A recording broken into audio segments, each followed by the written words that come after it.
Good morning, Mohawks. This is Ella and Jazz. with your Mohawks News Flash. Today is a Wisdom Wednesday, February 10, 2021. Welcome to our special Valentine's Day special. What a great snow day it was yesterday. I hope everyone got to go outside and sled or play in the snow. Today's words of wisdom are Little stuff matters. Manners get you a long way. So today we're encouraged you to use your manners everywhere today. This will make your day great. Today for lunch we are having Fish, macaroni and cheese, green beans, and pears. Important school announcements. Kids, if you get breakfast in the morning and you do not open it, please give it to your teacher. Do not throw it in the trash. The Valentine's Suckergram sale has been extended. You can now buy them until Thursday, and they will be passed out Tuesday. Remember, you can also buy Valentine floats for lunch today or tomorrow.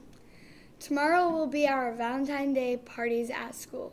Friday, February 12th, there will be no school because of Teachers' Professional Day. Don't forget to sign up for Children with Hair Loss on February 16th through the 19th. There will be a flyer sent to home next week with all the information. The hair cutting will be here at school and will take place the week of March 1st. Today's joke of the day. Jazz, what did one piece of string say to the other piece of string? I don't know. Will you be my Valentine? Ella, Yes. what kind of flower do you never want to get on Valentine's Day? I don't know. Cauliflower. I don't get it. I swear. Today's weather will be Freezing drizzle, high of 24 degrees. tonight freezing rain, low of 19 degrees. Today's birthdays are Dylan Graham, Layla Dury, Zoe Gutierrez, Dante Hurst, and Maverick Hall. Happy birthday. After announcements, please walk to the office for your birthday pencil. Also remember to tell the kind cooks in the cafeteria that it is your birthday and they will give you a birthday cookie. Now let's stand for the pledge. I pledge allegiance to the flag of the United States of America and to the republic for which it stands, one nation, under God, indivisible, with liberty and justice for all. Why are you laughing? Next up is our inspirational video brought to you by the Mystery Doug. Since it's Valentine's Day and chocolate is the big part of Valentine's Day, this video is called Where does chocolate come from? Hi, it's Doug. There's so many different kinds of chocolate. Chocolate chips, chocolate coins, chocolate powder. There's even giant chocolate bars. And check this out, liquid chocolate that can flow like in a fountain. I'm gonna turn it on, ready? And then once it starts flowing, you can dip things in it. Someone named Miyuri has a question for us about chocolate. Let's give her a call now.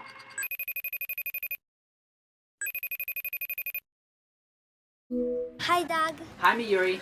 I have a question for you. Where does chocolate come from? That's a great question. Today, everyone knows about chocolate. I mean, there's whole aisles of chocolatey things that you can buy at the grocery store. But chocolate hasn't always been around. From reading about the history of chocolate, we know that there was a time when the only people who knew about chocolate were the people who lived here, in Central America. The people living here were some of the first people to discover chocolate. Now, how do you think they did that? How do you think chocolate is made? Now would be a good time to pause the video and discuss. Okay, you ready? So, how is chocolate made? How was it discovered? I mean, it's not like chocolate just grows on trees. Well, actually, chocolate does come from a tree. Not as candy bars growing on the branches, but from trees that have these really weird-looking fruits that grow on the tree trunks like this. You can see that whatever these fruits are, they're colorful and they're shaped kind of like footballs. Here's one of these fruits up close. It's called a cacao fruit, and it grows in the rainforests of Central America. One of the first groups of people to use cacao fruits to make chocolate were a people known as the ancient Aztecs. How do they make it? You might wonder, does it have something to do with what's inside of that cacao fruit? Like maybe if you cut open a cacao fruit, there's something chocolatey in there. But no, it's actually weirder than that. Inside of a cacao fruit actually looks like this. You'll find, look at that, a whole bunch of white colored slimy stuff. And then inside of that white slimy stuff, you'll find a brown seed. That's the part that's needed for making chocolate. The ancient Aztecs knew that you could do something special with those brown seeds. They would put them into piles and let them rot, but not for too long. Before the seeds could spoil, then they'd put them in the sun to dry. Then they'd grind it all up into a powder, like by mashing them with a stone. The Aztecs would make a drink from this powder, a drink that they called chocolatl. Does that sound kind of familiar? I'll say it again, but a little differently. Chocolatl. It's where our word chocolate comes from. Our word chocolate is borrowed from the ancient Aztec language. So the very first chocolate wasn't a chocolate you eat, it was a chocolate you drink. Now, here's the thing. You might think that this chocolatl drink would maybe taste like hot chocolate, or maybe like sweet chocolate syrup. But it doesn't. It actually tastes more like dark chocolate, the kind of chocolate that adults usually like to eat. Have you ever tried dark chocolate? This is from a commercial where kids tried really dark chocolate for the first time. You see, dark chocolate is not sweet. It's bitter. It might make you pucker your lips and frown. You'd probably have the same reaction to the Aztec drink. That's because the chocolate you're used to eating has a special ingredient in it. One ingredient that the ancient Aztecs didn't have. This, sugar. Sugar is the key ingredient for making chocolate taste sweet instead of tasting bitter. The more sugar you add, the sweeter the chocolate will taste. After people started adding sugar to chocolate, that's when chocolate started getting traded all around the world.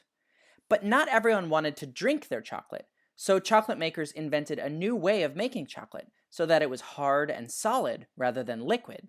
That way people could eat their chocolate too and not just drink it. So in summary, chocolate comes from the fruits of a tree called cacao trees that grow in the rainforest. In ancient times, it was people from Central America, like the ancient Aztecs, who would turn the seeds of cacao fruit into a chocolatey drink. But it tasted very bitter. It was only later, once people added sugar to chocolate, that it became a popular sweet treat enjoyed all over the world. That's all for this week's question. Thanks, Miyuri, for asking it. Now, for the next episode, I reach into my question